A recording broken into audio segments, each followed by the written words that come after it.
Popular opinion. This is the reason why black people are so musically inclined. Okay, so I'm gonna start. So, an example of a song that we all know, This Little Light of Mine, okay?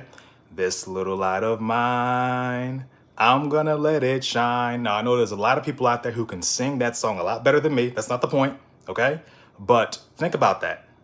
The languages are tonal. Now, I don't have to know how to read music in order to know that that song has to be sung a certain way in order for it to make sense and for it to be understood as a song. You know what I'm saying? Like I sang This Little Light of Mine. I didn't say this little light of mine, I'm gonna let it shine. If I just said that, you would be like, no, that's not a song that we all know. You know what I'm saying? It's only when you add the tone and the melody to it that you understand that this is a song, that you know, the message comes across and becomes clear. Music is tonal. It has pitches, it has different melodies and things like that. That is the same way a lot of ancestral languages in Africa are.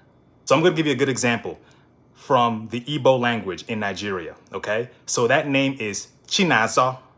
Say it with me, Chinaza.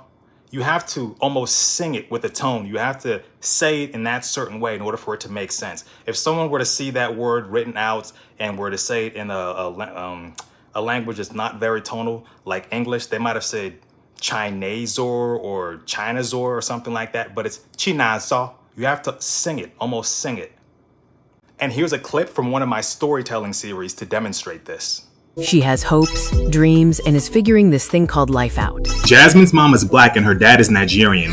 He sadly passed away when she was younger, but one of the things that he left her with was an Igbo middle name, Chinaza. She never knew what it meant. To fit in at school, she would never tell anyone. Hi, how's it going? My name is Chukunonso Captures. Ndebanye, Anamekelenu, Afambu Chukunonso Captures. I'm an Igbo storyteller. Check out my long form videos on my long form video platforms linked in my bio. If you're learning Igbo, here's a tip. Don't say the language, sing it. Nollywood movies, parents, grandparents talking, mimic what they're saying, put some flavor in it, and sing the language. And if you're sick of people mispronouncing your Igbo name, tell them to sing your name. Don't say it. Sing your name.